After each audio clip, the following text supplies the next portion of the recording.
예, 오늘 이제 사무엘상 7번째 시간이고요. 오늘은 이제 2장에 대해서 배우도록 하겠습니다. 우선 우리가 지난 시간에 배웠던 거 잠깐 기억을 하면 다윗이 이제 그 사울에 의해서 계속해서 이제 죽음의 위협 때문에 어려움을 겪었잖아요. 그래서 마지막에 이제 다윗과 요나단이 언약을 맺고 이제 그 이후에 이제 궁중을 떠나는 이제 되는 건데요. 실제적으로 오늘부터 시작되는 그 말씀들이 이제 다윗이 피신하는 그러한 내용들에서 함께 배우는 건데요. 여기 앞에 보시면 제가 이제 다윗의 도피 경로라고 그래가지고 적어놨는데요. 놉이죠. 오늘 이제 놉과 이제 가드, 아들람 굴까지 배울 건데요. 이 놉부터 시작해가지고 이 시글락까지가 다윗이 도피했던 경로예요. 성경에 나와 있는 것들을. 그래서 여기에 나와 있는 이 경로에 대해서 하나씩 이제 배우실 건데요. 기간은 한 10년 정도 됩니다. 이 기간이. 그래서 이 기간 동안에 다윗이 여러 가지 고난을 겪으면서 결국은 이제 하나님의 사람으로, 그리고 정치적으로는 이제 이스라엘의 왕으로서의 이제 자질을 갖추게 되는 그러한 계기가 되는 그러한 사건들입니다. 그래서 오늘 이제 21장인데요. 지금 다 21장 펴 계시죠? 21장 보시면 1절을 보겠습니다. 1절. 다윗이 놉에 가서 제사장 아히멜렉에게 이르니 아히멜렉이 떨며 다윗을 영접하여 그에게 이르되 어찌하여 내가 홀로 있고 함께하는 자가 아무도 없느냐 하니, 여기 보면 이제 다윗이 요나단과 그 들판에서 헤어진 이후에 급하게 이제 떠납니다. 떠나는 첫 번째 장소가 어디냐면 여기 지금 놉이라고 되어 있잖아요. 놉. 예. 놉이라고 되어 있는데 이 놉은 사울이 거주하고 있는 사울의 정치적인 수도죠. 기브아에서 남동쪽으로 약 4km 정도 떨어져 있는 곳이에요. 굉장히 가까운 곳이죠. 그리고 이 놉은 실로, 우리가 지난 3번째 시간인가요? 이 언약궤의 경로에 대해서 한번 배운 적 있으시죠? 그래서 그 언약궤가 있었던 종교 중심지가 원래는 실로였죠. 실로. 근데 실로가 쇠퇴한 이후에 이 이스라엘의 종교 중심지가 어디로 흘러가냐면 이제 놉으로 바뀐 거예요. 그래서 놉에 제사장들이 함께 살아 있었던 거죠.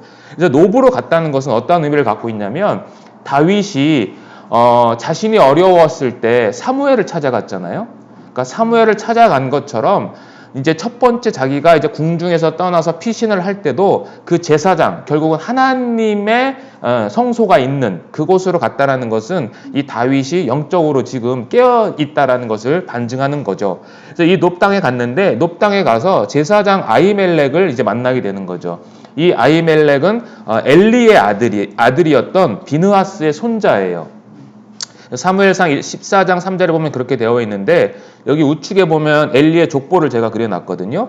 엘리가 원래 홈리와 비느하스라는 이 2명의 아들이 있었죠. 그러나 이 2명의 아들이 범죄함으로 말미암아 한날 한시에 다 죽게 되잖아요. 근데 이 비느하스가 아들을 낳았는데 그 아들 중에 한 명이 누구냐면 이가봇, 영광이 떠났다라는 이가봇을 낳았고, 또 다른 아들이 아히두비였어요. 그래서 이 아히두브는 2명의 또 아들을 낳았는데 첫 번째는 아히하고 두 번째는 아히멜렉이에요. 그래서 이 성경에 보면 이 아히야 제사장은 주로 사울 곁에 있었어요. 그런데 아히멜렉은 대제사장으로서 아마 이 사람이 주도를 했던 것 같고, 이 사람은 놉 땅에 거주하고 있었는데 이 놉 땅에 있는 아히멜렉을 이제 다윗이 만나러 간 거죠. 그래서 만나러 갔는데 이제 아히멜렉이 깜짝 놀란 거예요. 왜냐하면 지금 이 다윗이 혼자 지금 와 있거든요. 그러니까 여기 보면 2절에 보시면 하반절에 내가 나의 소년들을 이러이러한 곳으로 오라고 말하였나이다 이렇게 되어 있는데, 이게 지금 어떻게 된 거냐면 다윗이 지금 혼자 놉 땅으로 갔고요. 그와 함께 있었던 아마 일부의 소년들이 있었던 것 같아요. 그 소년들은 다윗하고 떨어져 있는 상태인데 왜 혼자 왔느냐라고 이제 물어봤을 때 이렇게 이제 설명을 한 거예요. 그래서 아히멜렉에게 가서 이제 그 2가지를 요청을 합니다. 다윗이 3절 보시겠습니다. 네, 3절 보시면 이렇게 되어 있거든요. 이제 당신의 수중에 무엇이 있나이까? 떡 5덩이나 무엇이나 있는 대로 내 손에 주소서 하니, 4절은 같이 읽겠습니다. 제사장이 다윗에게 대답하여 이르되 보통 떡은 내 수중에 없으나 거룩한 떡은 있나니 그 소년들이 여자를 가까이만 하지 아니하였으면 주리라 하는지라. 그러니까 급하게 왔고 지금 배가 고픈 거예요. 그래서 떡 5덩이나 뭐 먹을 것 있으면 달라고 그랬더니 제사장이 뭐라고 그랬냐면 보통 떡은 없는데 거룩한 떡은 내가 있다. 이 거룩한 떡은 뭐냐면 하나님의 성전에 일주일에 한 번씩 바치는 진설병이라고 하는, 진설은 이제 펼친다라는 뜻이거든요. 그러니까 펼쳐진 떡을 있는데 그 소년들이 여자를 가까이 하지 않았다라는 것은 이 거룩한, 지금 그들의 상태가 구별된 상태라면 그것을 너희에게 주겠다라고 이야기를 한 거예요. 그랬더니 다윗이 이렇게 얘기를 하는 거죠. 5절에 우리가 참으로 3일 동안 여자를 가까이 하지 아니하였나이다. 내가 떠난 길이 보통 여행이라도 소년들의 그릇이 성결하겠거든. 그러니까 소년들의 육체가 거룩하겠거든. 하물며 오늘 그들의 그릇이 성결하지 아니하겠나이까라는 것은 그들이 갖고 있는 이 그릇, 그러니까 음식을 담을 수 있는 그릇까지도 거룩하다. 그러니까 완전히 거룩하다라고 이야기를 하는 거예요. 그래서 6절에 제사장이 그 거룩한 떡을 주었으니 거기는 진설병 곧 여호와 앞에서 물려낸 떡밖에 없었음이라 라고 하면서 이제 진설병을 받게 되는 거죠. 그래서 진설병은 히브리어로 레헴파님이에요. 레헴파님. 그러니까 레헴파님이라는 것은 하나님의 면전, 그러니까 하나님의 면전 앞에 있는 떡, 그런 의미를 갖고 있거든요. 그래서 이 파님이라는 이 단어는 원래 하나님의 임재를 상징하는 단어예요. 파님이라는 이 단어 자체가. 그러니까 이 떡에 지금 하나님께서 임재해 있다라고 이야기를 하는 거고, 이 거룩한 떡은 성소 안에 있었죠.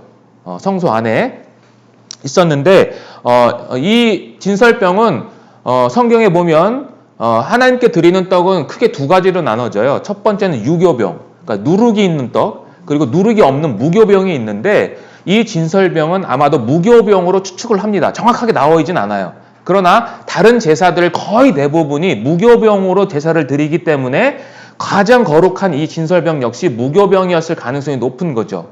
그런데 하나님께 제사를 드리는 그 화목제 같은 경우에는요, 유교병을 드려요. 좀 달라요. 어쨌든 무교병으로 되어 있고요. 이것이 6개씩 이렇게 쌓여 있어요. 6개씩 2줄로 쌓여 있습니다. 그래서 이 6개씩 2줄로 쌓여 있는 것은 총 몇 개죠? 그렇게 되면 12개. 12개는 이스라엘의 12지파를 상징하는 겁니다.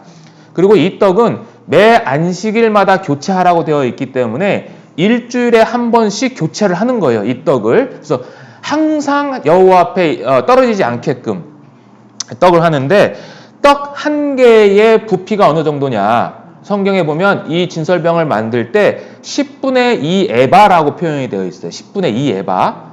그러면 한 에바가 얼마냐면 한 에바가 22리터예요. 22리터. 그러면 10분의 2니까 4.4. 그러니까 1에바는 10분의 1 에바는 2.2리터고 곱하기 2니까 4.4리터예요. 그러니까 이 고운 가루가 4.4리터 정도 있는 거니까 굉장히 많은 거예요. 이 떡 자체가. 이걸 떡을 만들면 굉장히 커요. 이따 좀 보시면 아시겠지만. 그리고 이 제사장의 떡, 진설병은요, 성소 안에서만 누가 먹을 수 있느냐? 제사장들만 먹을 수 있어요. 요건 한번 찾아볼게요. 레위기서 24장 한번 가보세요. 구약성경. 창세기, 출애굽기, 레위기죠. 레위기 24장입니다.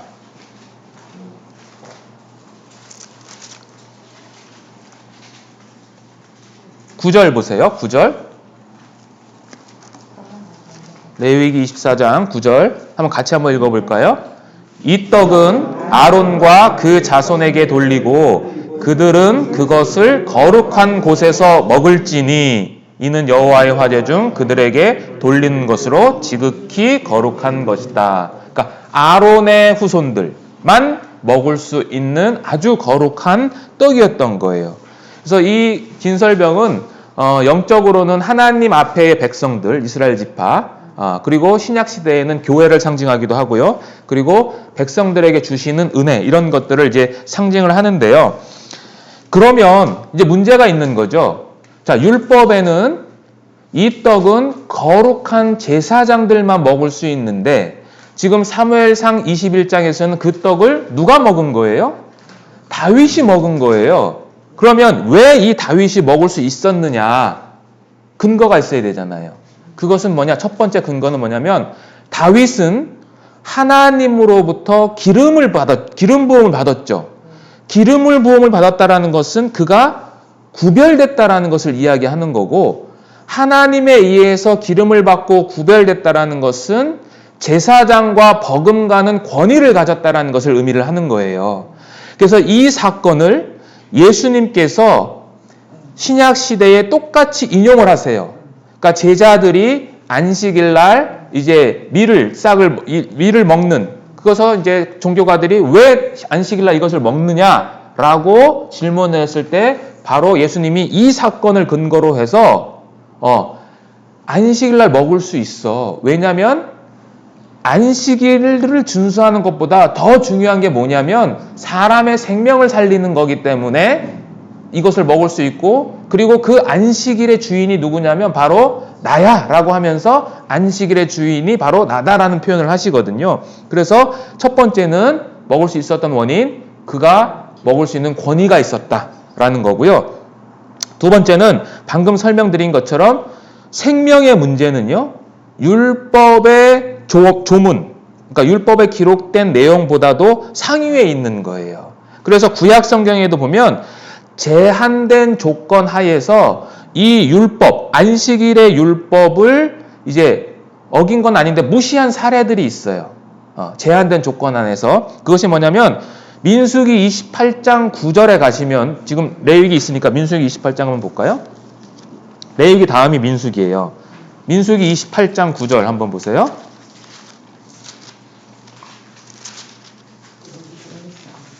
(28장 9절) 자, 앞구절만 같이 읽어볼게요.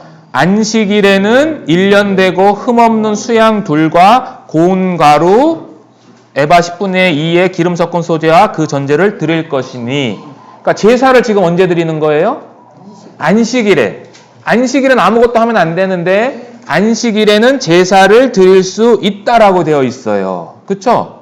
그리고 예수님께서도 그 당시 1세기, 그러니까 이제 후대로 넘어와서 1세기 당시에 유대인들이 행했던 관례를 들어서 안식일에 행할 수 있는 것들에 대해서 이야기한 것이 있습니다.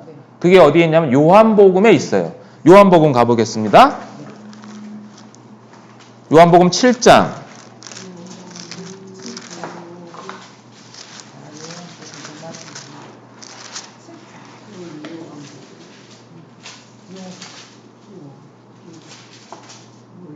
자, 1장 22절, 7장 22절.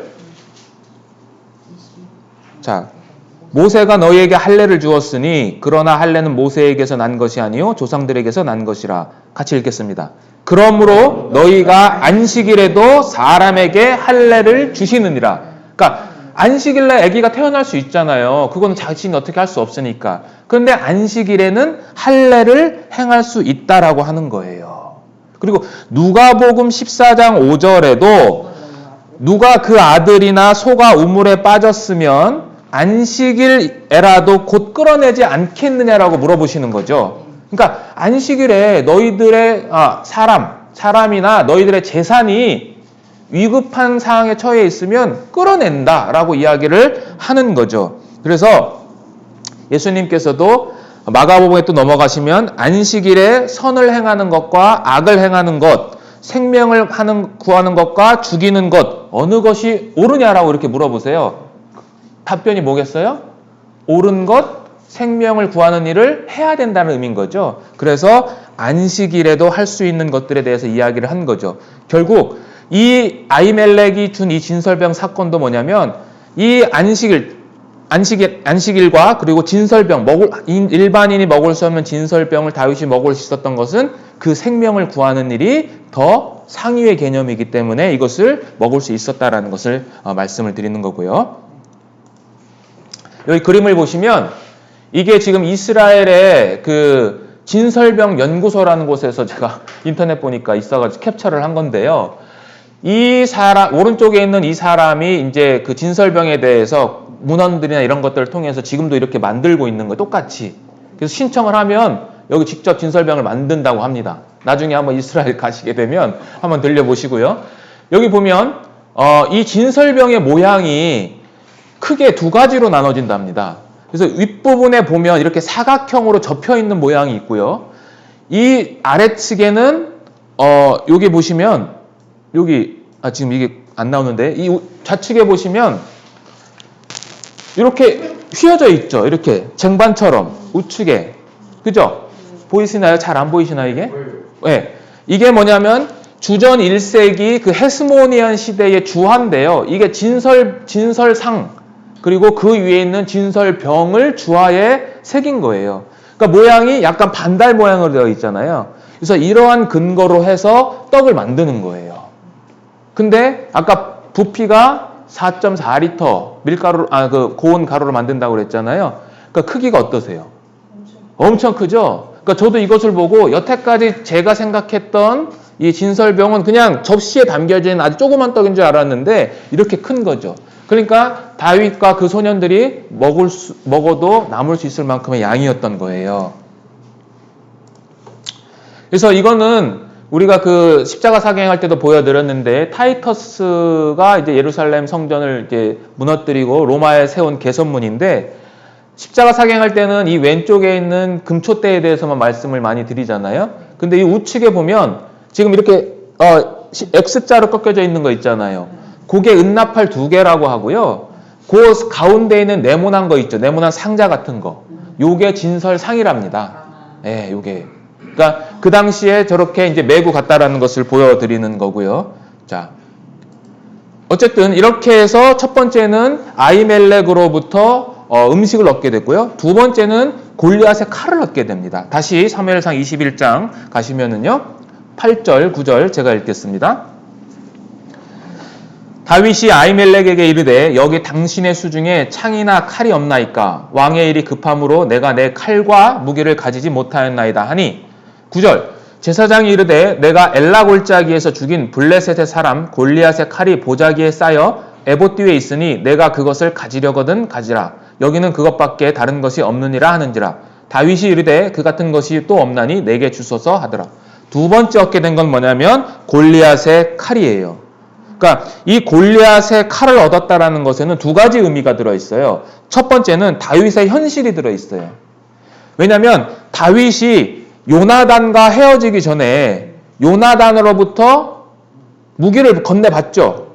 칼을 건네받아요. 근데 그 칼을 챙길 시간도 없이 지금 급하게 사울에 의해서 급하게 떠났다라는 그런 급박한 상황이라는 것을 현실적인 문제를 보여주는 거고요.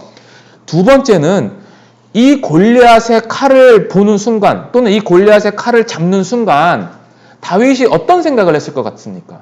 여러분들이 다윗이라면 그렇죠.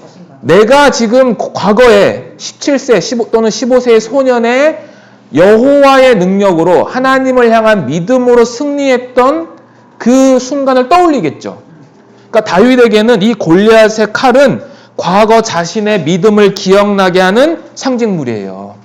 그러니까 과거에 그 거대한 골리앗으로부터 지켜주셨다라면 앞으로의 나의 삶도 하나님께서 지켜주시겠다라는 믿음의 근거가 되는 거죠.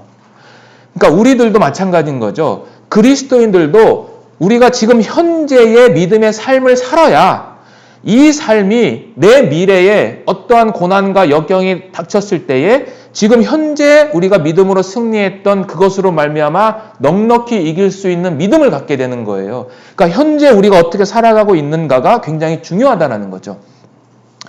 자, 만일 다윗이 요나단의 칼을 갖고 갔다라면 다윗은 아마 이 요나단의 칼을 통해서는 어쩌면 요나단과의 우정 그리고 요나단과의 사랑은 기억할 수 있었겠지만 골리앗의 칼처럼 하나님만을 생각하게 하는 칼이 될 수는 없었겠죠. 그러니까 이것은 어떻게 보면 하나님께서 다윗에게 주신 또 하나의 은혜라는 거죠. 그러한 어려운 상황을 통해서도 하나님을 생각나게끔 하신 거라는 거죠. 자, 그런데 7절에 보면 이렇게 진설병을 먹고 골리앗을 칼을 주는 그 순간에 누가 있었냐면 사울의 신하였던 도액이라는 사람이 있었답니다. 7절 보겠습니다. 그날에 사울의 신하 한 사람이 여호와 앞에 머물러 있었는데 그는 도액이라 이름하는 에돔 사람이요. 에돔은 에서의 후손이죠. 그리고 사울의 목자장이었다라고 이야기하면서 이 에돔 사람 도액에 대해서 언급하죠. 나중에 이 도액 때문에 이제 제사장들이 몰살당하는 그러한 일들을 겪게 됩니다. 자, 그리고 나서 다윗이 어디로 가냐면 이제 가드로 도피를 합니다. 10절 보겠습니다. 10절. 그날에 다윗이 사울을 두려워하여 일어나 도망하여 가드왕 아기스에게로 갔다라고 되어 있습니다. 두 번째 도피한 곳은 어디냐면 가드예요. 가드는 노베에서 남서쪽으로 약 37km 떨어진 곳이고요. 이 가드는 골리앗의 고향이에요.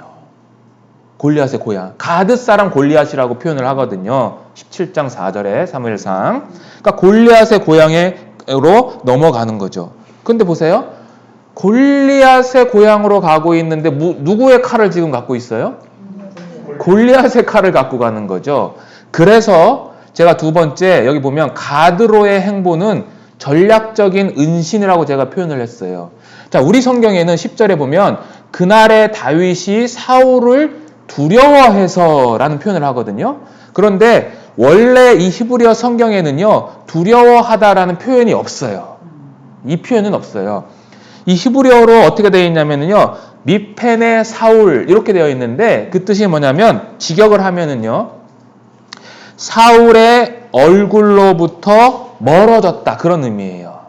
그래서 이 사울의 얼굴로부터 멀어졌다라는 것은 사울을 두려워했다라는 의미도 담을 수 있겠지만 지금 현실적으로 골리앗의 칼을 갖고 가고 있다라면 가드로 가는 것 자체가 사실은 지금 두려움을 겪고 있지 않다라는 반증이거든요. 그래서 어떤 면에서는 이것은 겁을 먹고 피신한 것이 아니라 전략적으로 은신한 건데, 왜냐하면 이 가드는 블레셋의 5 성읍 중에서도 가장 큰 성읍이었고 그 당시 인구도 꽤 많이 있었던 걸로 나오고 있습니다. 그러니까 큰 성읍에 들어가면 어떻게 보면 잘 눈에 띄지 않을 수도 있는 거잖아요.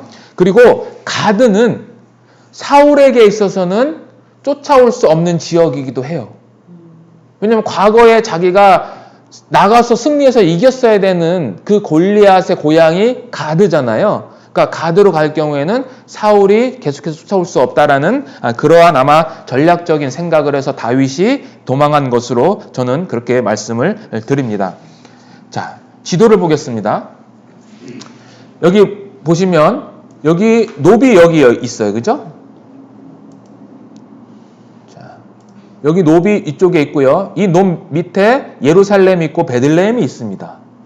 그리고 가드는 이렇게 떨어져 있어요. 남서쪽으로. 자, 그런데 이 우측에 있는 지도를 보시면 이건 이제 앞에서 본 거예요. 가드 쪽에서 바라보는 거죠. 그럼 앞쪽에 기브와 예루살렘, 베들레헴이 있어요. 그럼 이 위에 노비 있는 거죠. 여기에. 그래서 이 가드는 요 밑에 있거든요, 지금. 여기 보이시죠, 가드. 그러면 가드를 가기 위해서는요, 반드시 거쳐야 하는 곳이 있어요. 그게 뭐냐면 여기 뭐라고 되어 있냐 잘 안 보이시겠지만 엘라 골짜기를 거치게 되어 있습니다. 이 엘라 골짜기가 어떤 곳이었어요? 예, 사울과 골리앗이 대척했던 그 장소, 그리고 자기가 골리앗의 머리를 베어버렸던 그 장소예요. 그러니까 우리가 지금 내가 다윗이라고 한번 생각해 보세요. 사울로부터 피신을 했지만 골리앗의 칼을 갖고, 그리고 그 골리앗을 이겼던 그 장소를 터벅터벅 걸어가고 있어요. 다윗의 심정이 어떠했을까요? 여러 가지 복잡한 생각이 들었겠죠.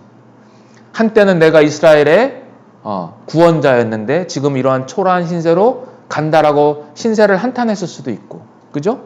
뭐 여러 가지 복잡한 생각이 들었겠어요. 어쨌든 다윗은 이 길을 걸어서 가드왕 아기스에게 갑니다. 자, 11절 그랬더니 그 신하들이 아기스에게 뭐라고 그러냐면 다윗에게 11절에 그 땅의 왕 다윗이 아니니까 무리가 춤추며 이 사람의 일을 노래하여 이르되 사울이 죽인 자는 천천히요 다윗은 만만히로다 하지 아니하였나이까 한지라. 들어가자마자 발각이 돼요. 그런데 다윗을 향한 호칭이 굉장히 의미심장해요. 그 땅의 왕이라고 하는 거예요. 사울은 다윗을 왕으로 인정 안 해요. 오직 자기만 왕인 거예요. 그런데 이방인의 입에서 그 땅의 왕이라는 표현을 얻게 돼요. 어떤 면에서는 사울의 사위라고 표현할 수도 있잖아요. 그래서 이것은 성경에 다윗이 진짜 왕이다라는 것을 우리에게 알려주는 거죠. 그리고 두 번째는 발각되는 원인이 여인들의 노래 때문이죠. 우리가 지난 시간에도 배웠지만 사울을 죽인 자는 천천히고 다윗은 만만이다라는 이 노래가 가드까지에도 지금 퍼진 거죠. 이 당시에는 통신이 그렇게 발달되지 않았는데 이 노래가 퍼졌다는 것은 그만큼 이 사건이 굉장히 큰 사건이었다는 것을 이야기를 하는 거죠.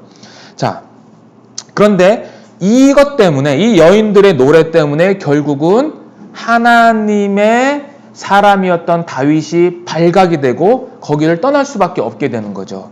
자, 하나님은 자신의 백성이 세상 가운데에서 숨어 살기를 원하실까요? 원하시지 않을까요? 원하시지 않으세요. 예를 들면 사도 베드로가 예수님 십자가에 처형 당하기 전에 그 대제사장의 집 안으로 들어가죠. 들어갔을 때 3번이나 네가 예수의 제자 아니다라는 것을 들어요. 그죠? 여종으로부터. 그랬더니 그때마다 어떻게 해요? 부인을 하게 해요. 나는 아니다. 그리고 마태복음에 의하면 저주하고 맹세하면서 나는 그 사람을 알지 못한다라고 하는 거죠.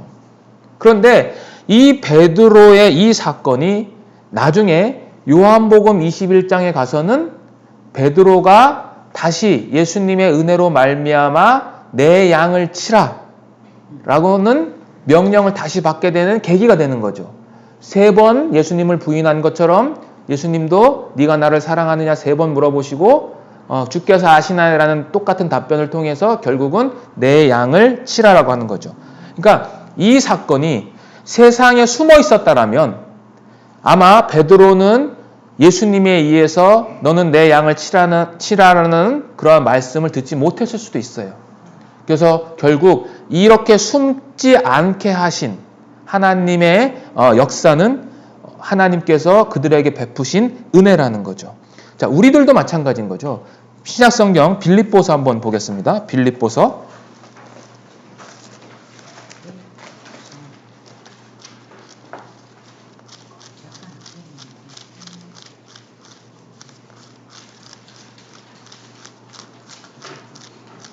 1장 15절 한번 보겠습니다.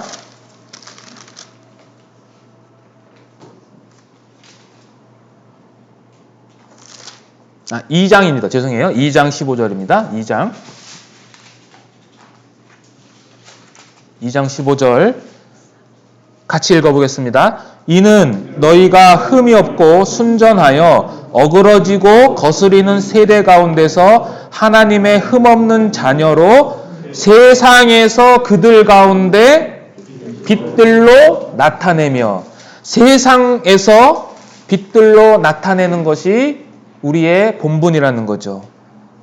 마태복음과 누가복음에도 등불 이야기를 하면서 그 등불을 평상 아래에 두지 않고 등경 위에 둔다. 왜냐하면 그 빛을 통해서 세상을 비추기 위해서.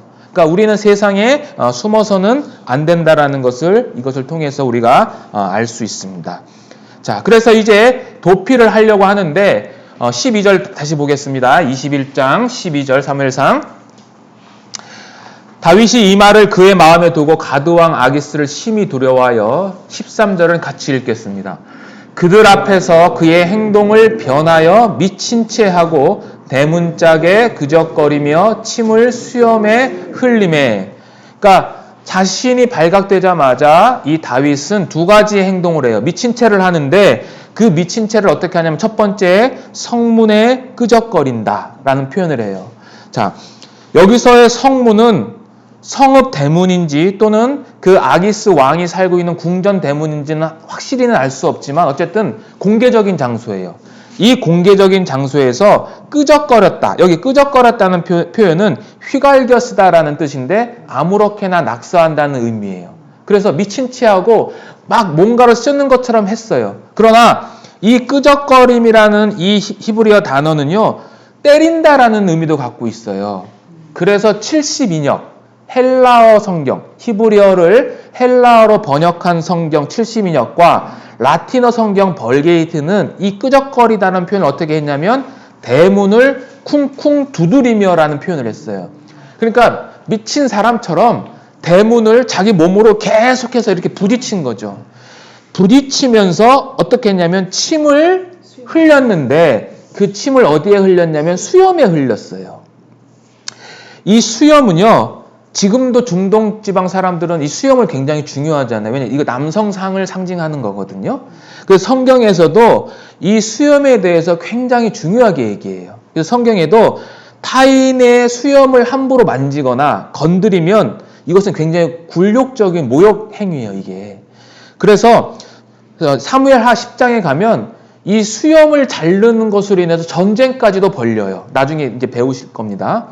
그리고 이 침을 뱉는 행위는 굉장히 모욕적인 행위잖아요. 근데 특히 이스라엘 사람들, 남자들에게 침을 뱉는 행위는 더 모욕적인 게 그 침을 뱉으면 그 침이 어디에 묻냐면 수염에 묻는 거예요. 그래서 더 치욕스러운 거예요, 이게. 근데 이 성경에 말하는 이 침은 요런 침, 이제 침 아시잖아요? 침이라는 의미와 함께 이 히브리어 원뜻은요, 리르라고 하는데 입에서 나는 거품까지도 포함을 해요. 그러니까 좀 낮은 표현을 하면 개거품이에요. 네, 개거품까지 포함한 단어예요. 그러니까 다윗이 자신이 내 수염에 그 개거품까지 물면서 침을 질질 흘리고 있는 거예요. 그러니까 다윗 스스로가 자신의 명예를 훼손하는 거예요. 그러니까 그만큼 두려웠던 거죠. 자기가 죽을까 봐. 그래서 어쨌든 다윗이 이러한 미치광이 행세를 통해서 첫 번째 한 것은 자신의 생명을 구원한 거고, 두 번째는 더 나아가서는요, 어떤 면에서는 사울을 대적하지 못하게 하기 위해서라는 거예요. 무슨 얘기냐면 많은 학자들이 이 다윗은 용병으로서 살았다라는 그러한 이야기들을 합니다. 나중에 가드로 가서 결국 용병 일을 하거든요. 그래서 자신이 만약에 제정신이었다면 자신을 이용해서 사울을 이제 칠 수 있는 어떤 그러한 여건을 마련해 주기 때문에 다윗이 또 하나는 자신이 미친 척을 해서 사울을 이제 치지 못하게 하는, 그래서 사울을 배려한 것이라고 볼 수 있다라는 거죠. 그리고 또 하나, 유대 전통에서는요, 사울이 이 다윗의 미친 짓을 어디서 배웠겠느냐? 사울을 보고 배웠을 것이다. 사울이 지금 정신이 나가가지고 계속해서 미친 행동을 했잖아요. 그래서 그것을 통해서 봤을 것이다 라고 이야기를 하는 거죠. 어쨌든 이렇게 해서 이제 다윗이 피신을 하게 되는데, 이 다윗의 이러한 행위는요, 아브라함과 이삭과도 유사해요. 왜냐하면 아브라함과 이삭도 이 블레셋 지형으로 넘어갔을 때 자신의 아내 때문에 생명의 위험을 겪게 되잖아요. 그래서 블레셋 왕을 속이거든요. 마찬가지로 다윗도 이 아브라함과 이삭과 같은 그러한 행위를 했다라는 것을 볼 수 있습니다. 그래서 다윗은 이 10년의 도피 생활 동안에 수많은 시편을 쓰거든요. 이 사건을 생각을 해서 지은 시편이요, 34편이에요. 앞에 있습니다. 34편. 보시면 부제가 있는데요. 다윗이 아비멜렉 앞에서 미친 채 하다가 쫓겨나서 지은 시라고 되어 있어요. 그래서 이 시편 34편을 읽어보시면 다윗의 심정이 어땠는지를 우리가 충분히 이해할 수 있습니다. 자, 다 읽진 않고요. 8절을 읽겠습니다. 8절 읽어보겠습니다. 너희는 여호와의 선하심을 맛보아 알지어다. 그에게 피하는 자는 뭐가 있다고요? 복이 있도다. 그러니까 자신의 삶에 대해서 간증을 하는 거죠. 자신이 살기 위해서 가드에 있는 아기스 왕에 갔는데 거기가 진정한 피한 길이 아니라 여호와께 피하는 자가 복이 있다라고 이야기를 하는 거죠. 마지막 절도 같은 내용인데 22절 보겠습니다. 22절 같이 한번 읽어보겠습니다. 여호와께서 그의 종들의 영혼을 속량하시나니 그에게 피하는 자는 다 벌을 받지 아니하리로다. 그래서 여기 보면 주옥 같은 이 구절들이 많아요. 17절에도 의인이 부르짖음에 여호와께서 들으시고 그들의 모든 환난에서 건지셨도다. 18절은 너무나 잘하는 말씀이죠. 여호와는 마음이 상한 자를 가까이 하시고 중심으로 통회하는 자를 구원하시는도다. 그러니까 이 마음이 상했고 중심이 통회하는 것이 다른 사람 이야기하는 것이 아니라 이 다윗이 겪었던 그 상황을 재현을 하는 거죠. 56편도 똑같은 시입니다. 56편도 보면 다윗이 가드에서 블레셋인에게 잡힌 때에라는 부제가 담겨 있어요. 그래서 사무엘상 21장에는 실제적으로 다윗이 가드에서 죄수로 잡혔다라는 기록은 없어요. 그러나 22장 1절에 보면 다윗이 도망했다라는 표현을 하거든요. 그래서 그런 것을 보면 이 시편 56편의 부제는 옳다라는 것을 알 수 있었던 거죠. 잡혔던 것 같아요. 그래서 이 잡혔다라고 하면서 3절에 보시면 누구를 의뢰했냐면 내가 두려워하는 날에는 내가 주를 의지하리이다 되어 있고요. 4절 보겠습니다. 내가 하나님을 의지하고 그 말씀을 찬송하올지라 내가 하나님을 의지하였은즉 두려워하지 아니하리니 혈육을 가진 사람이 내게 어찌하리이까 라고 하고요. 8절 보겠습니다. 나의 유리함을 주께서 계수하셨사오니 나의 눈물을 주의 병에 담으소서 이것이 주의 책에 기록되지 아니하였나이까. 그러니까 많은 눈물을 흘렸던 것 같아요. 이 다윗이. 또 11절 보겠습니다. 내가 하나님을 의지하였은즉 두려워하지 아니하리니 사람이 내게 어찌하리이까. 그러니까 다윗은 여기서 아마 고백을 한 거죠. 내가 하나님만을 의지한다라는 것을 이야기를 한 거죠.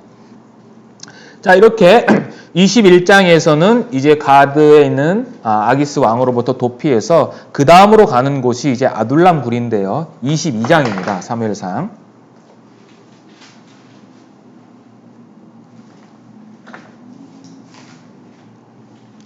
사무엘상 22장 1절 보겠습니다. 그러므로 다윗이 그곳을 떠나 아둘람 굴로 도망하매 그의 형제와 아버지의 온 집이 듣고 그리로 내려가서 그에게 이르렀고 환난당한 모든 자와 빚진 모든 자와 마음이 원통한 자가 다 그에게로 모였고 그는 그들의 우두머리가 되었는데 그와 함께한 자가 400명 가량이었더라. 아둘람 굴은요 가드에서 남동쪽으로 약 16km 떨어진 곳이고요.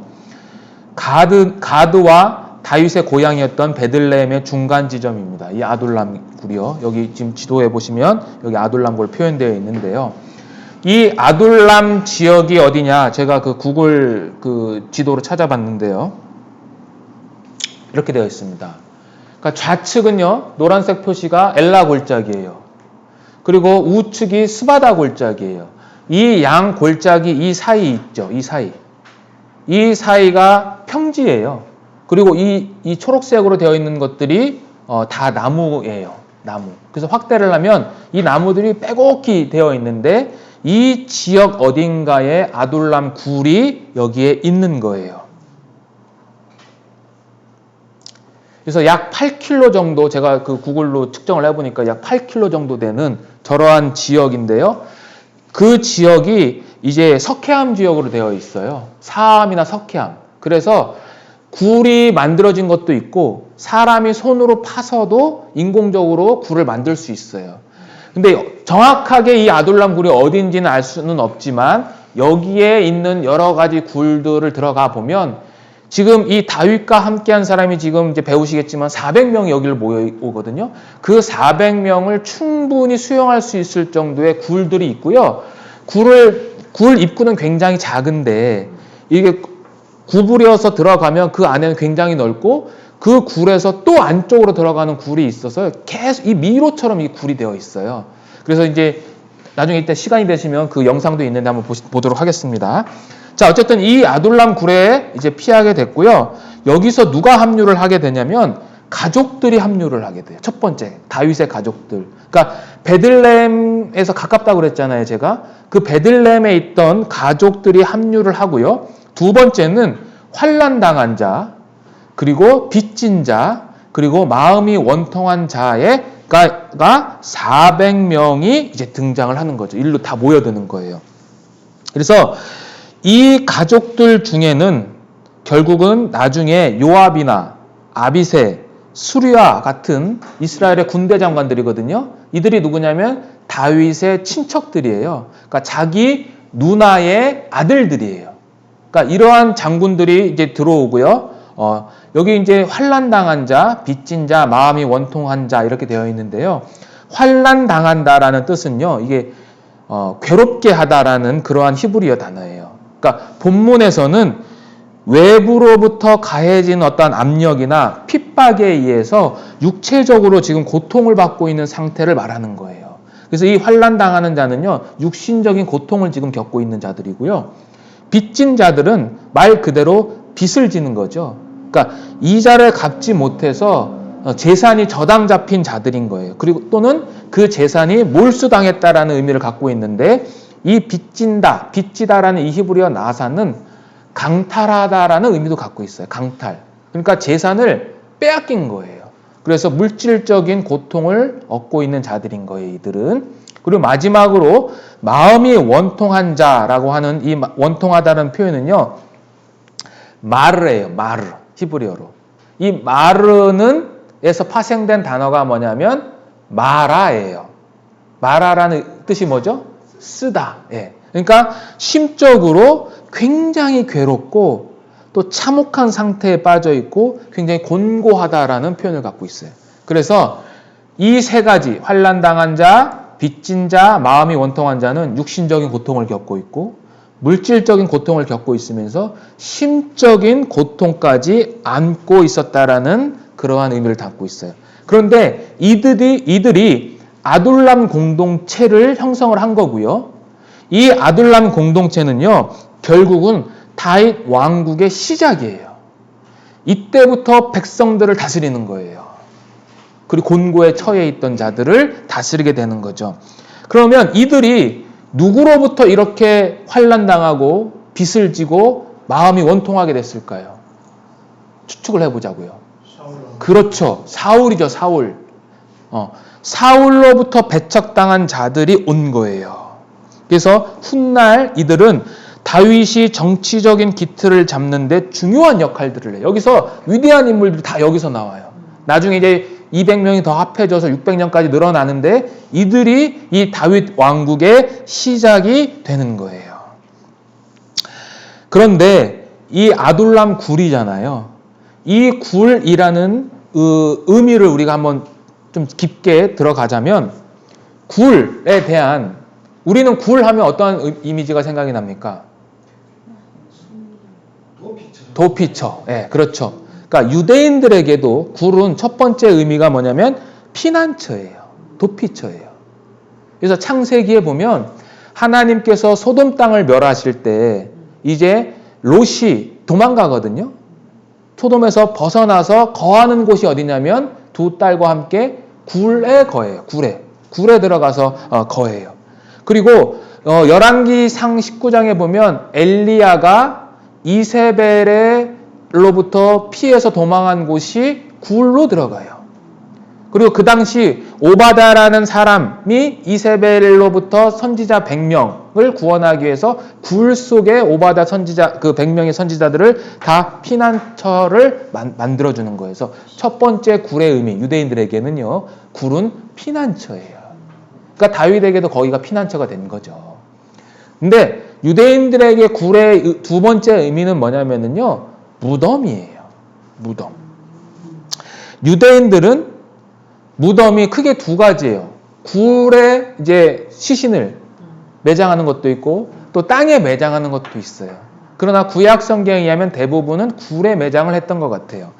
그래서 그 창세기 23장에 보면 아브라함이 자기 아내 사라가 죽었을 때에 사라의 매장지를 구하기 위해서 해쪽 속으로부터 은 400세겔을 주고 막벨라 굴을 구입합니다.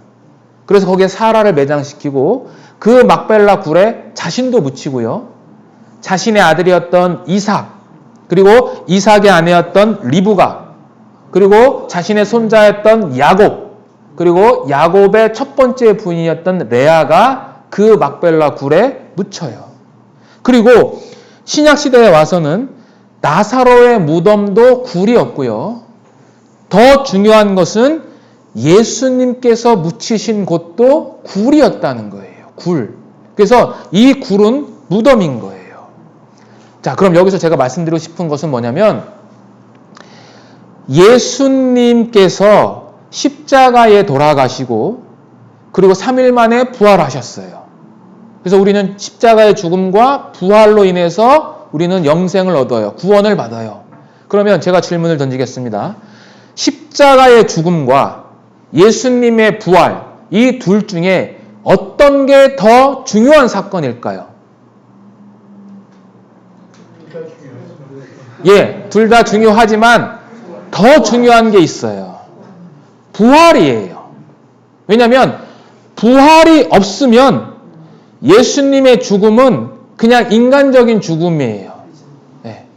부활이 있기 때문에 우리가 구원을 받는 거예요.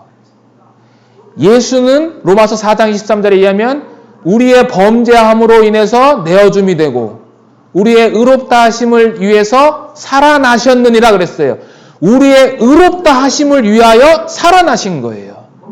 그래서 이 사도행전에 보면 사도들이 복음을 전할 때 무엇을 전했냐면 예수님의 부활을 전했어요. 사도행전 좀 몇 군데 찾아볼게요. 신약성경 사도행전 1장입니다. 신약성경 사도행전 1장 22절. 가룟 유다가 죽고 나서 이제 새로운 사도를 뽑는 조건에 대해서 이야기를 하는 건데요. 1장 22절 같이 한번 읽어볼까요? 하나를 세워 우리로 더불어 새로운 사도를 선택한 이유가 뭐예요? 예수의 부활하심을 증거할 자를 위해서 마띠아를 선출한 거예요. 자, 4장 가보세요. 사도행전 4장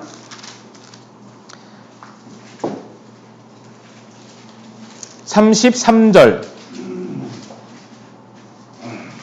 자, 같이 읽겠습니다. 사도들이 큰 권능으로 주 예수의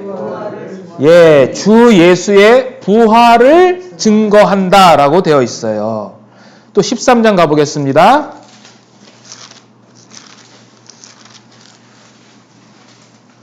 13장 29절 30절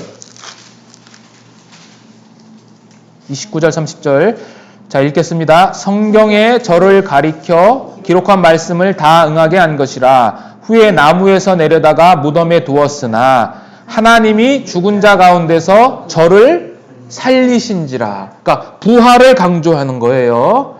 자 17장 또 가보겠습니다.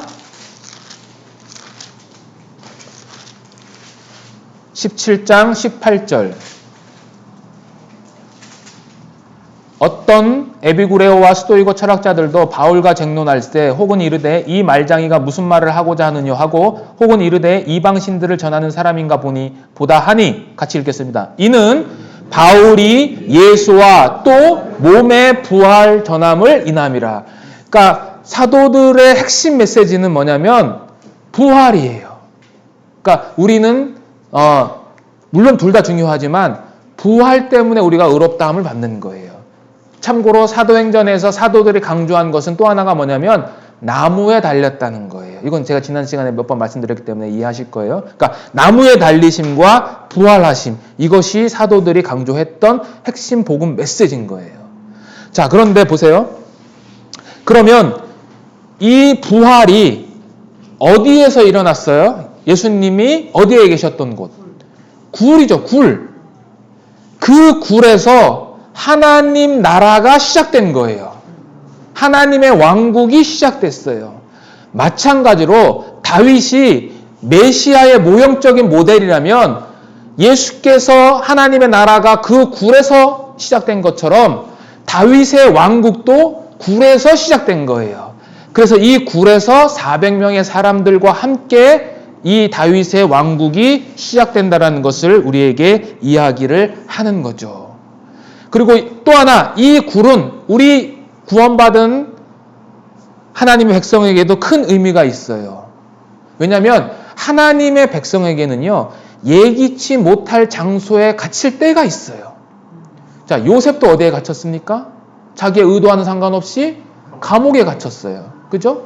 자, 이스라엘 백성들도 자신들의 의도와는 상관없이 애굽의 벽돌 공장에 갇혔어요. 400년 동안 노예 생활을 했어요. 그죠?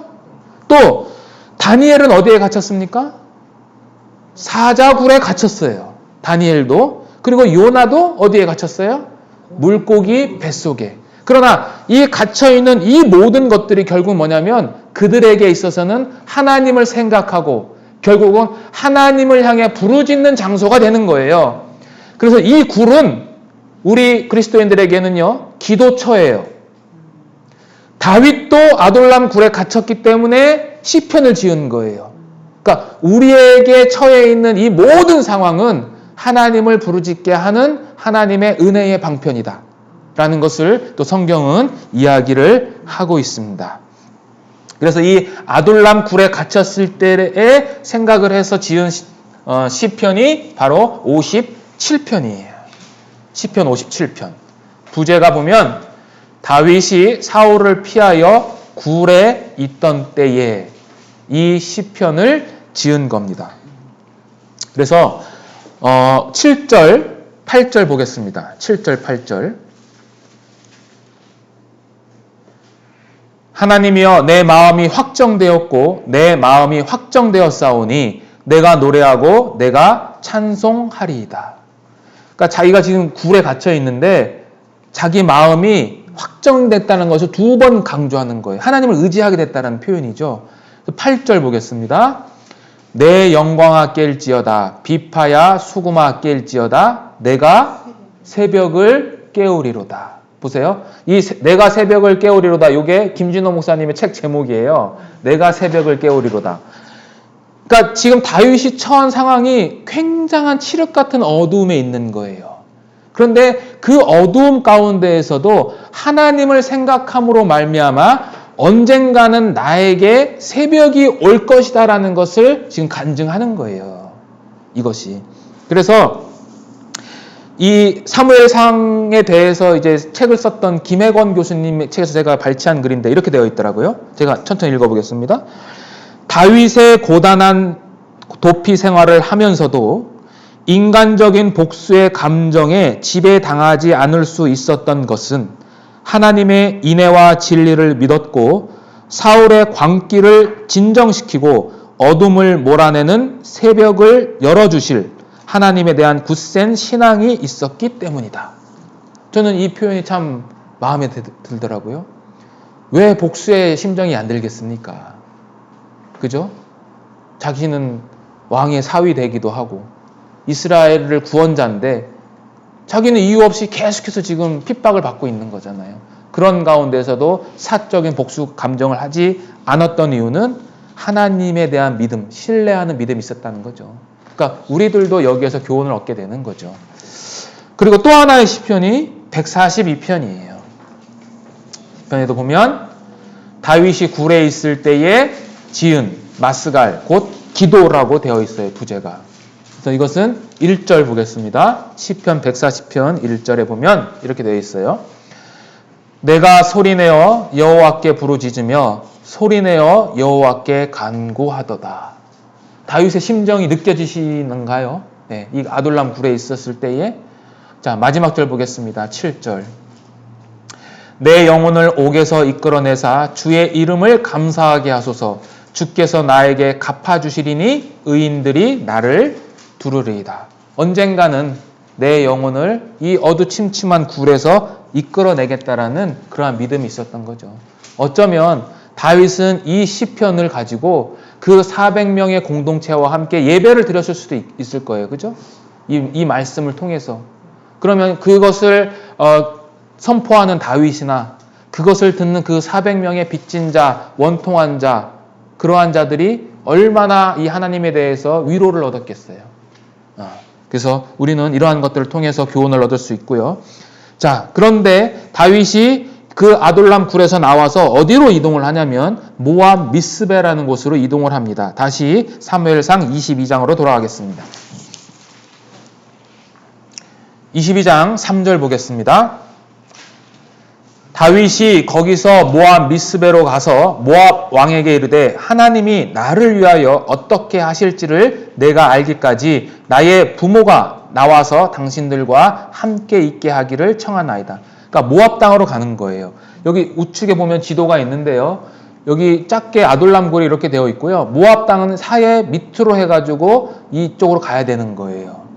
엄청난 먼 거리죠. 이게 가까운 거리가 아니거든요. 그래서 모압 땅으로 가서 내가 하나님께서 나를 위해 어떻게 하실지를 알기까지 자신의 부모를 맡기는 거예요. 그러니까 부모를 의탁하기 위해서 모압으로 이동을 하는 거죠. 그럼 왜 모압 땅이냐? 그것은 우리가 룻기에서 배웠죠. 다윗의 그 아버지 이세, 그죠? 아버지가 이세잖아요. 이세의 외할머니가 누구예요? 룻이에요. 룻. 보아스의 아내였던 룻. 그러니까 다윗에게는 룻은 증조모가 되는 거죠. 그러니까 자기의 부모를 외가 쪽에 맡기는 거예요. 여기에. 그러니까 충분히 그럴 가능성이 있죠.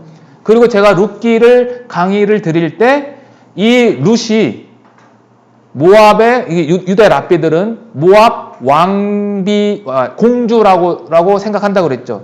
만약에 그것이 맞다고 그러면 이 모압 왕이 당연히 이 다윗의 부모를 받아들일 수 있겠죠. 그리고 또 하나, 룻의 동서였던 오르바는 어디에 남아 있어요? 모압에 아직 남아 있었고 그 후손들이 살았을 거 아니에요. 자, 어쨌든 모압 땅으로 부모를 의탁하기 위해서 가는 거예요. 그런데 5절에 보면 선지자 갓이라는 사람이 등장을 해서 이렇게 이야기를 합니다. 5절에 선지자 갓이 다윗에게 이르되 너는 이 요새에 있지 말고, 이게 모압 땅에 있는 요새일 거라고 사람들은 이야기를 합니다. 어쨌든 이 요새에 있지 말고 떠나서 어디로 들어가래요? 유다 땅으로 들어가라. 그래서 다윗이 떠나서 헤렛 수풀로 들어갑니다. 자, 갓 선지자가 방문을 해서 명령을 합니다. 유다 땅으로 들어가라. 그런데 이 유다 땅으로 들어가라는 이 명령어가요, 출애굽기에 보면 하나님께서 10계명을 주실 때 하는 그 명령조와 똑같아요. 그러니까 굉장히 단언적인 금지 명령이에요. 너는 반드시 여길 떠나야 된다는 의미를 갖고 있는 거죠. 그런데 우리 성경에는 그 빠져 있는데 히브리어 성경에는요 레카라는 단어가 들어있어요. 레카라는 뜻은 뭐냐면 너를 위해라는 뜻이에요. 너를 위해. 그러니까 직역을 하면 유다 땅으로 너를 위해 들어가라라는 거예요. 그럼 이 레카라는 이 단어는 어떤 의미를 갖고 있느냐? 3절에 다윗이 그렇게 얘기했잖아요. 하나님이 나를 위해 어떻게 하실지를 내가 알기까지라고 표현을 했잖아요. 그거에 대한 하나님의 응답이에요. 너를 위해 이 요새에 있지 말고 떠나라는 거죠. 다윗은 당연히 유다 땅으로 돌아가야 되죠. 그죠? 왜? 다윗은 이스라엘의 왕이니까 자신의 영토를 떠나서는 안 되고, 이스라엘은 또 어떠한 장소입니까? 하나님께서 통치하시는 지역이에요. 그리고 신명기에 보면 모압 족속과 우호 조약을 맺는 것은 사실은 율법을 어기는 거예요. 그러니까 갓 선지자가 등장을 해서 그렇게 이야기를 하는 거죠. 그런데 성경에 보면 그 갓 선지자가 이 사무엘 기에는 딱 2번 등장하거든요. 2번밖에 등장하지 않습니다. 첫 번째가 지금 이 장면이에요. 근데 이 두 번째 장면은 어디에 등장하냐면 사무엘하 24장에 가서 등장을 해요. 다윗이 인구조사를 합니다. 근데 인구조사는 하나님의 명령을 불순종하는 거였어요. 그때 다윗의 죄를 지적하기 위해서 갓 선지자가 등장을 합니다. 그래서 갓 선지자가 하나님의 말씀을 전해요. 네가 하나님의 말씀을 불순종했으니까 세 가지의 벌을 내릴 거야. 어떤 걸 택할래? 첫 번째 7년 기근, 그 다음에 3개월 동안 네가 도망 다니는 것, 그 다음에 3일 동안에 전염병이 있는 것. 어떤 거 선택할래? 다윗은 마지막 거를 선택을 하죠. 그리고 다윗이 회개를 합니다. 회개를 하고 하나님 앞에 제사를 드려요. 그 제사를 드릴 때 아라우나라는 사람의 타작마당을 사가지고 번제를 드리죠. 그 아라우나 타작마당이 나중에 예루살렘 성전 터가 되는 거죠. 그러니까 갓 선지자는 이 다윗에게 있어서 굉장히 이 전환점을 이룬 데 있어서 이 갓 선지자가 등장을 합니다. 두 번밖에 기록은 되어 있지 않지만 역대상 29장 29절에 보면 이 갓 선지자가 다윗에 대한 기록을 했다라는 표현이 있어요. 그래서 제가 사무엘서 첫 번째 할 때 이 사무엘서의 저자는 이 갓에 또 포함됐을 것이다 라는 표현을 제가 드렸잖아요. 그 자료를 이용했을 것이다.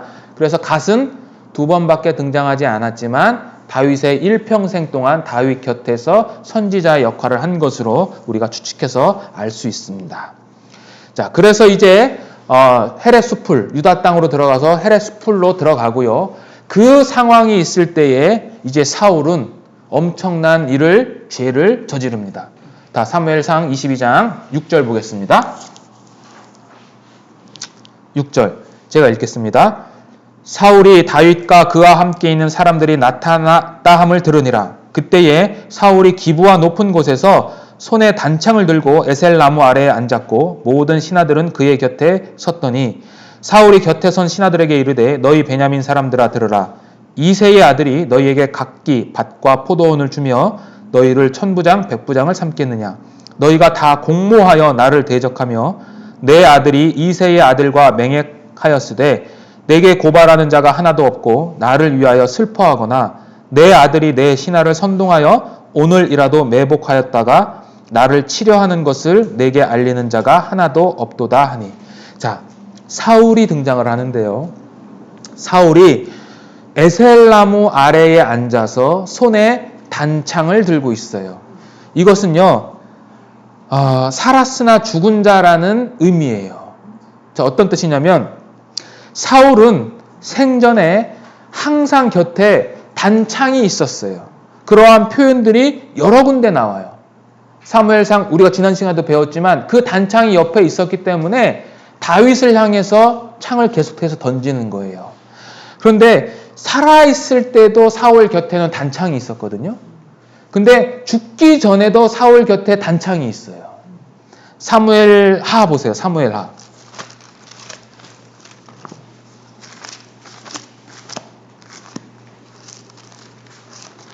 사무엘하 1장입니다.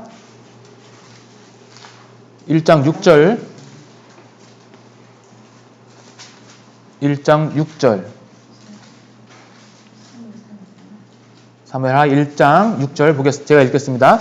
그에게 고하는 소년이 가로되 내가 우연히 길보아 산에 올라보니 사울이 자기 창을 의지하였고, 그러니까 죽기 전에 사울 곁에 있었던 건 뭐냐? 자신의 창이었던 거예요. 그러니까 이 창은 사울의 생전 그리고 죽기까지 옆에 있었다는 것을 이야기를 하는 거예요. 그만큼 사울은 불안했던 거고 그만큼 사울은 폭군으로서의 역할을 했다는 것을 또 의미하는 거예요. 자, 그랬는데 지금 사무엘상 그 사표 있으니까 사무엘상 31장 보세요. 31장 13절. 사무엘상 31장 13절. 사울이 어디에 묻히는가 보세요. 읽어보겠습니다. 그 뼈를 가져다가 야베스 어디 아래요? 예, 에셀나무 아래에 장사하였다라고 그랬죠. 근데 지금 이 사무엘상 본문에서 사울이 지금 어디에 앉아 있어요? 에셀나무 아래에 앉아 있는 거예요. 그리고 그 죽기 전에 옆에 있었던 창을 들고 있는 거예요. 그래서 제가 이 사울은 살았으나 죽은 자인 거예요. 자기가 죽는 그 장소에 지금 살아있지만 영적으로 봤을 때는 이미 죽은 거예요. 그리고 이것은 두 번째 묘사예요. 첫 번째 묘사는 사무엘상 15장 할 때 제가 말씀드렸어요. 사울이 아말렉 족속을 진멸하라고 하는 그 하나님의 말씀을 불순종해서 사무엘이 사울에게 그러죠. 내가 다시는 평생에 너를 다시는 안 본다. 그리고 슬퍼했다라고 표현을 하잖아요. 그 슬퍼했다라는 표현이 애도했다라는 표현이고 그 표현은 죽은 자를 향한 표현이라고 제가 말씀드렸잖아요. 그러니까 사무엘이 봤을 때 이미 사울은 죽은 자였어요. 살았으나 죽은 자. 그런데 여기에서도 똑같이 사무엘에 앉아있는 모습과 단창은 살았으나 죽은 자라는 것을 보여주는 거죠. 자, 그리고 두 번째는 뭐냐면 사울은 자신을 죽이는 주동자가 다윗이 아니라 아들 요나단이라고 하는 거예요. 22장 8절을 다시 한번 자세히 한번 보세요. 8절, 22장 8절. 자, 너희가 다 공모하여 나를 대적하며, 보세요. 내 아들이 이새의 아들과 맹약했다 그러죠. 그리고 하반절에도 보면 내 아들이 내 신하를 선동했다 그러죠. 자, 그러니까 지금 자신을 죽이려는 자가 누군 거예요? 다윗이 아니라 요나단인 거예요. 요나단이 주동자고 다윗은 그냥 앞잡이에 불과한 거예요. 그러니까 판단력이 지금 완전히 사울이 흐려졌다는 것을 이야기하는 거예요. 그런데 이렇게 나를 죽이려고 하는 시혜의 음모가 있는데 너희 베냐민 사람들아 아무도 나한테 알려주지 않는 거나라고 책망을 하는 거예요. 왕의 신하들이에요. 근데 표현을 베냐민 사람들이라고 그래요. 그러니까 왕의 측근 신하들은 다 누군 거예요? 베냐민 지파. 베냐민 지파는 자기의 친족들이에요. 그러니까 자기 측근들을 세운 거예요. 이게 친족 정치를 한 거죠, 사울은.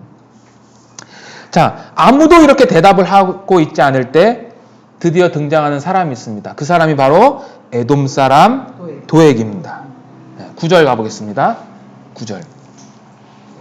그때에 에돔 사람 도액이 사울의 신하 중에 섰더니 대답하여 이르되 이새의 아들이 노베 와서 아이두베 아들 아히멜렉에게 이른 것을 내가 보았는데 10절은 같이 읽겠습니다. 아히멜렉이 그를 위하여 여호와께 묻고 그에게 음식도 주고 블레셋 사람 골리앗의 칼도 주도이다. 자, 우리 성경에는 빠져 있는데 이 히브리어 로가 되어 있어요. 이것은 3번 강조하는 거예요. 그러니까 그를 위해 음식을 줬고요. 그를 위해 칼을 줬고요. 그를 위해 여호와께 물었습니다. 라고 하는 거예요. 그런데 그 21장에 가면 도액은 여호와께 대신 물어주는 것은 못 봐요. 볼 수 없었어요. 이게 거짓말이에요. 그러니까 음식과 칼을 준 건 봤어요. 자, 어쨌든 그러면 여기서 보면 음식과 칼을 주는 것은 이거는 누구나 할 수 있어요. 그죠? 군량과 무기는 줄 수 있어요. 일반인이라도. 그러나 그를 위해서 여호와께 물을 수 있는 것은요. 누구만 할 수 있냐면 제사장만 할 수 있어요. 왜? 제사장은 에봇 앞에 우림과 둠빔을 넣어두고 그 우림과 둠빔을 통해서 하나님의 뜻을 묻거든요. 그러니까 이것은 오직 제사장만이 할 수 있었다는 거죠. 예. 그러니까 이 아히멜렉은 다윗에게 군사적인 도움도 줬고요. 그리고 더 나아가서 종교적인 도움까지 줬습니다라고 고자질을 한 거예요. 이 도액이. 그래서 사울이 어떻게 합니까? 죽이라고 이야기를 하는 거죠. 11절. 왕이 사람을 보내어 아이두베 아들 제사장 아히멜렉과 그의 아버지 온 집 곧 노베에 있는 제사장들을 부르매 그들이 다 왕께 이른지라. 다 왕에게 온 거예요. 자, 12절. 사울이 이르되 너 아히두베 아들아 들으라. 대답하되 내 주여 내가 여기 있나이다. 사울이 그에게 이르되 고소하는 거예요. 이제 아히멜렉에게 네가 어찌하여 이새의 아들과 공모하여 나를 대적하여 그에게 떡과 칼을 주고 그를 위하여 하나님께 물어서 그에게 오늘이라도 매복하였다가 나를 치게 하려 하였느냐 하니라. 제사장들을 소환을 하는 거죠. 높당에 있는 제사장들을 이제 기부하러 소환을 해서 이제 사울이 고소하는 거예요. 자, 그런데 여기서도 다윗의 이름을 거명하지 않아요. 그냥 이새의 아들이라고 얘기해요. 그리고 왜 이새의 아들과 공모했냐라고 표현을 해요. 공모.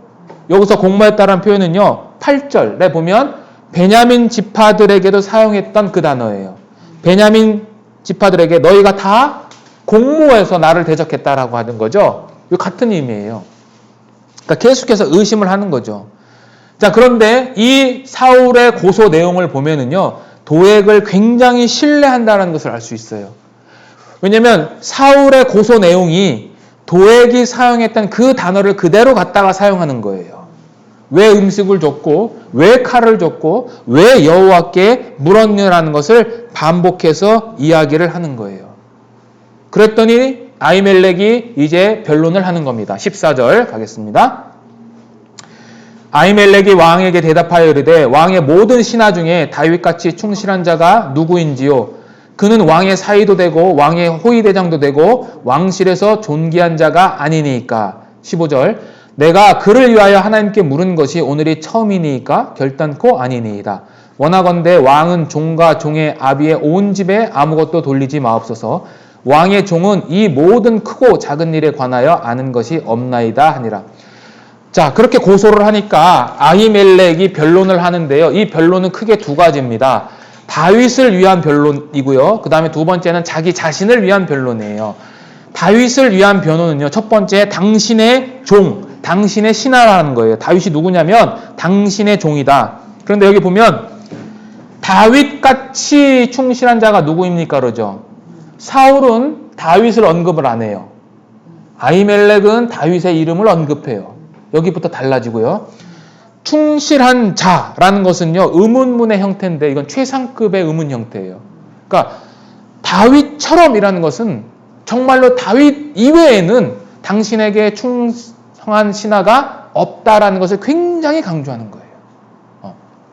그리고 세 번째는 그 다윗은 왕의 사위, 당신의 사위입니다.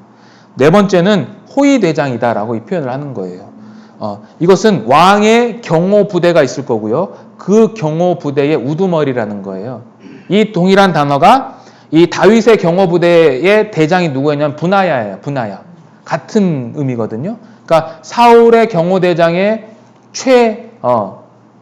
고참인 거죠. 네. 그리고 마지막으로는 왕실에서 존귀한 자. 이것은 히브리어 직영하면 당신의 집안에서 존귀한 자. 그러니까 당신 집안 사람이라는 거예요. 네. 그렇게 얘기를 하고 두 번째 변론은 뭐냐면 하나님을 향해서 다윗을 대신해서 물어본 것은 이번이 처음이 아니라는 거예요. 옛날에도 있었다라고 이야기를 하고 마지막으로는 자기를 위해서 변호하는 거예요. 당신과 다윗 간에 있었던 일은 내가 전혀 알지 못한다.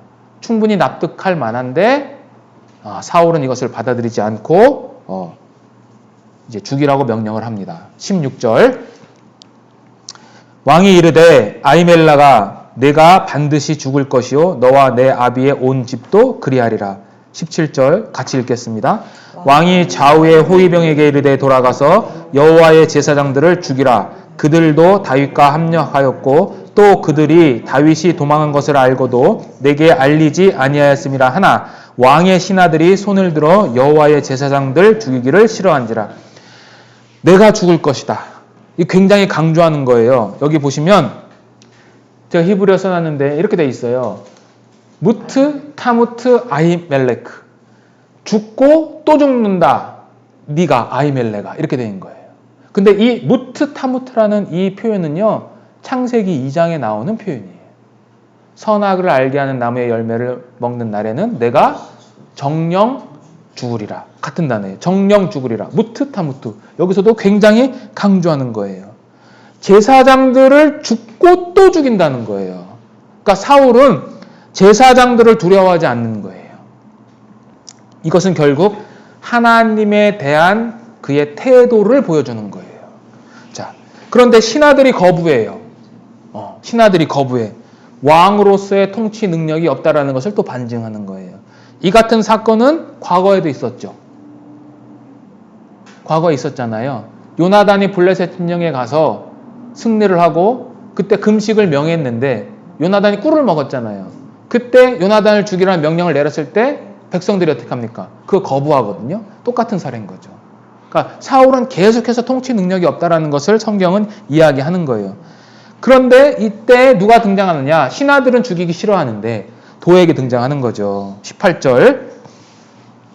왕이 도에게 이르되 너는 돌아가서 제사장들을 죽이라 하매 에돔 사람 도에게 돌아가서 제사장들을 쳐서 그날에 같이 읽겠습니다. 세마포 에봇 입은 자 85명을 죽였다. 85명을 죽였어요. 제사장들을.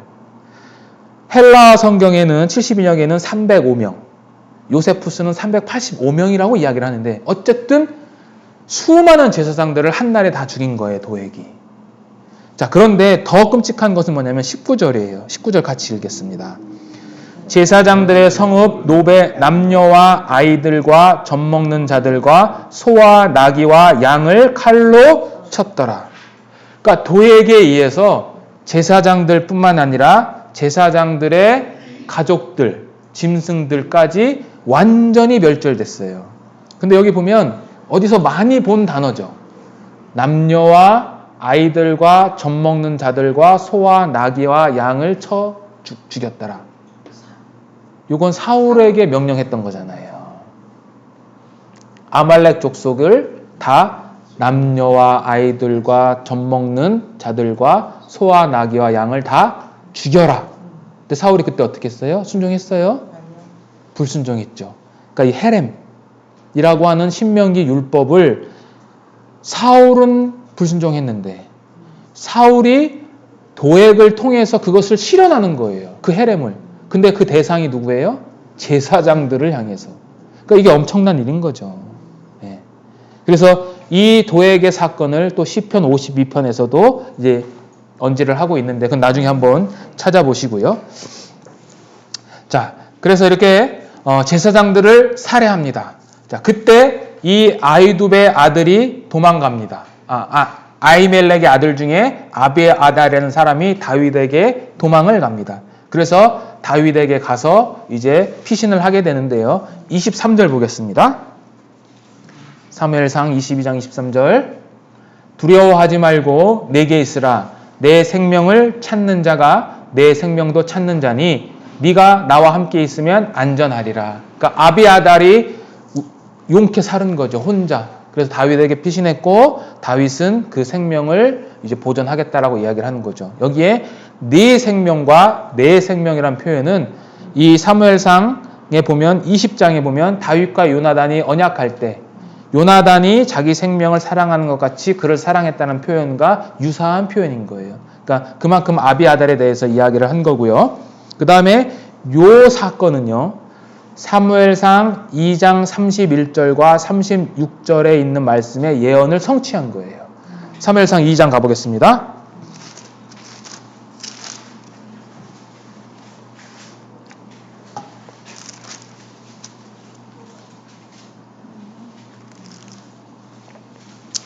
(2장 31절은) 하나님이 엘리 집안에 대해서 이제 예언을 하는 거예요. 사무엘을 통해서. 31절 보겠습니다. 보라, 내가 내 팔과 내 조상의 집 팔을 끊어 내 집에 노인이 하나도 없게 하는 날이 이를지라. 요게 뭐예요?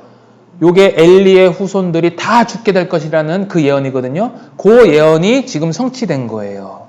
그리고 좀 건너뛰어서 33절 보겠습니다. 33절.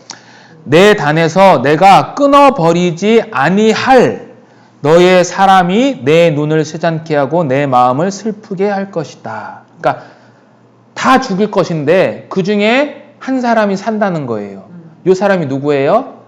바로 아비아달이에요. 그리고 이제 35절 넘어가겠습니다.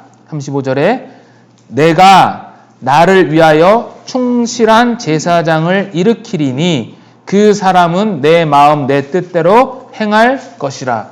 하나님께서 신실한 제사장의 가문을 다시 일으키신다라는 거예요. 요 세 가지의 그 예언이 다 성취된 거예요. 그러니까 엘리의 집안이 끊어진다라고 하는 것은 사울에 의해서 성취가 됐고요. 그 다음에 한 사람이 남는다라는 것은 다윗에 의해서 성취가 된 거죠. 그리고 마지막으로 새로운 신실한 제사장 가문이 일어날 것이라는 것은 누구를 통해서 이루어지냐면 솔로몬에 의해서 이루어집니다. 요거는 열왕기상 한번 볼게요. 열왕기상 2장 보세요. 2장 26절. 열왕기상 26장 2절. 2장 죄송합니다. 2장 26절입니다. 513페이지예요. 자, 제가 읽겠습니다.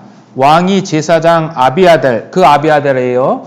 아비아델에게 이르되 내 고향 아나돗으로 가라. 너는 마땅히 죽일 자로되 내가 내 부친 다윗 앞에서 주 여호와의 궤를 메었고 또 내 부친이 모든 환난을 받을 때에 너도 환난을 받았은즉 내가 오늘날 너를 죽이지 아니하노라 하고 아비아달을 쫓아내어 여호와의 제사장 직분을 어떻게 해요? 파면하니라. 그 다음에는 같이 읽어보겠습니다. 여호와께서 실로에서 엘리의 집에 대하여 하신 말씀을 응하게 합니다. 이것도 똑같이 나오죠. 그래서 35절 가보세요. 35절. 왕이 이에 여호야다의 아들 분야야로 요압을 대신하여 군대 장관을 삼고 또 제사장 사독으로 아비아달을 대신하게 하니라. 그러니까 죄송합니다. 아비아달이 아도니아의 반역에 가담을 했었어요. 그래서 죽여야 되는데 이 솔로몬이 아비아달을 죽이지 않고 아나돗이라는 곳으로 유배시키고 제사장직을 파면시킨 거예요. 대신에 누구냐? 이 사독을 대제사장으로 다시 등장을 시키는 거예요. 그래서 이다말 계열이에요. 이쪽 아비아달은. 아론의 4명의 아들 중에 이다말 계열은 이 아비아달로 인해서 대제사장직이 끊기는 거고, 그래서 이때부터는 이스라엘의 대제사장은 사독의 후손들이 쭉 이어져요. 그래서 이 사독의 후손들이 신약시대까지 이어지고 그 신약시대의 사독의 후손들이 누구냐? 사두개파예요. 예, 그게 쭉 넘어오는 거예요. 예. 그래서 이 아나돗으로 유배가 되는 거죠. 근데 이 아나돗에서 굉장히 유명한 제사장이자 선지자가 등장을 합니다. 그 사람이 누구냐면 예레미야예요. 예. 예레미야 보면 그렇게 나와 있어요. 아나돗 출신 제사장이에요. 자, 어쨌든 여기서 우리에게 주는 교훈은 보세요. 이미 오래전에 엘리에게 내려진 그 예언의 성취가 사울과 다윗과 솔로몬에 거쳐서 완벽하게 이루어지는 거죠. 그러니까 오랜 시간이 걸리지만 하나님의 심판은 더디어요. 그러나 하나님의 심판은 완전하게 심판하시는 거죠.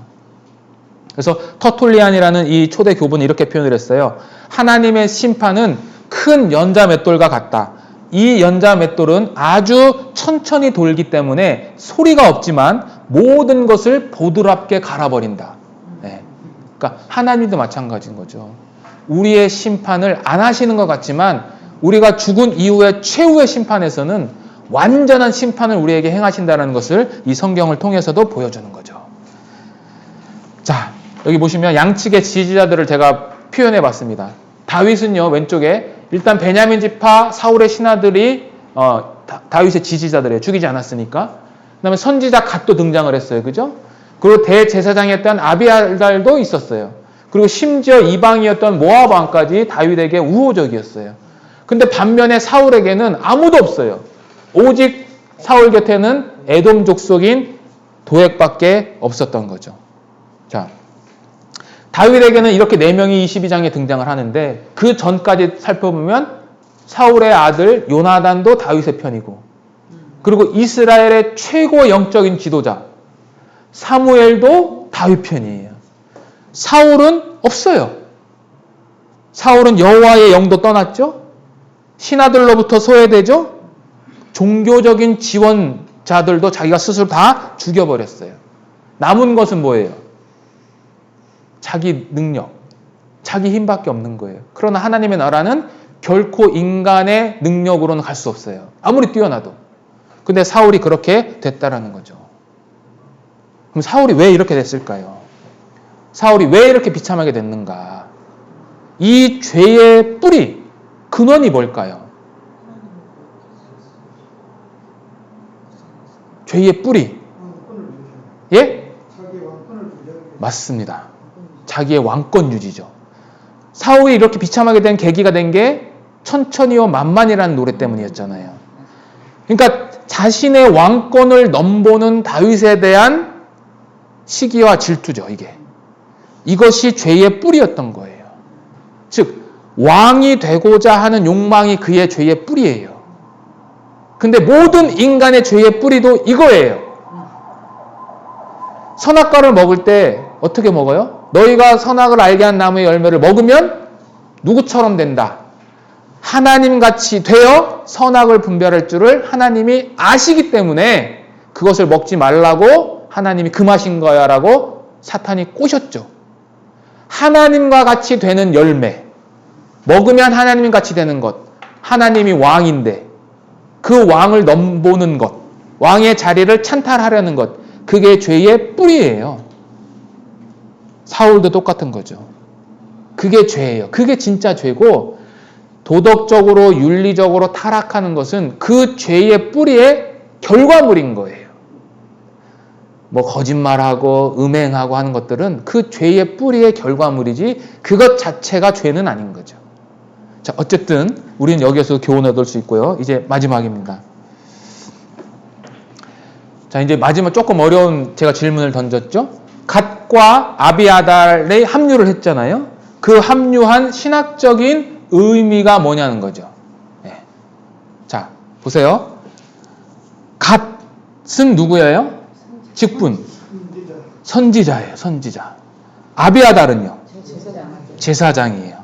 그러니까 갓과 아비아달의 합세는요, 다윗의 정권에, 임시정권이긴 하지만 다윗의 이 정권에 종교적인 정당성을 부여하는 거예요.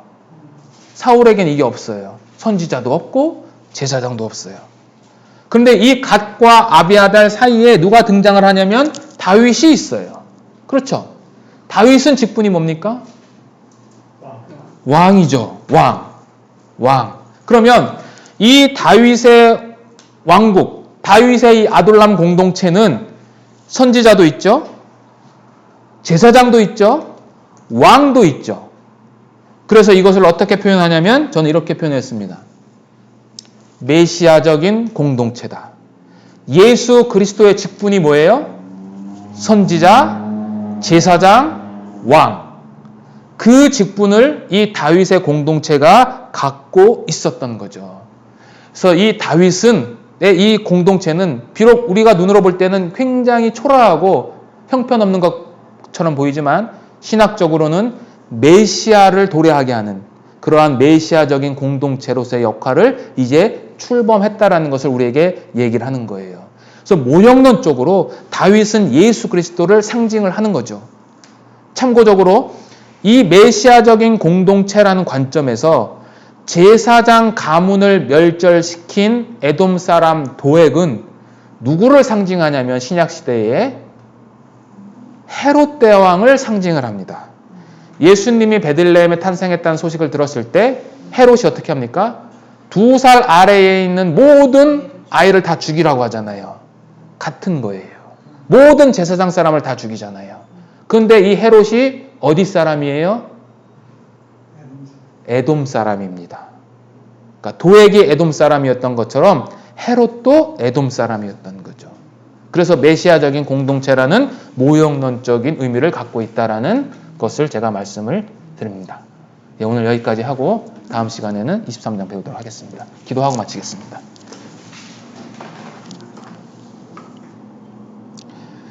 하나님 아버지 감사합니다. 오늘도 사무엘상을 통해서 저희들에게 많은 말씀을 주셨습니다. 정말 이 다윗이 사울의 눈을 피해서 어렵고 힘들고 고난의 길을 겪었지만 그 가운데에 하나님께서 은혜를 베풀어 주셨고 다윗은 그로 말미암아 주옥 같은 시편들을 남겼습니다. 이 시편들이 또한 저희들에게 영혼의 양식이 되는 줄 저희들 또한 믿습니다. 그리고 이 아둘람 공동체가 비록 초라하지만 하나님께서 이끄시는 메시아를 보내시는 그러한 메시아적인 공동체라는 것을 우리가 살펴보았습니다. 하나님께서 우리들에게 역사하시고 또한 주 예수 그리스도로 말미암아 이렇게 허락하신 메시아적인 공동체가 우리 여기에 있는 모든 형제 자매님들에게도 이루어져서 우리가 하나님의 나라를 확장시키는 데에 큰 일꾼들이 될 수 있도록 하나님 도와주시고 인도하여 주시옵소서. 다음 만나는 시간까지 하나님께서 항상 은혜 베풀어 주시기를 간절히 부탁드리며 우리를 구원하신 우리 주 예수 그리스도의 이름으로 기도드렸습니다. 아멘. 수고하셨습니다.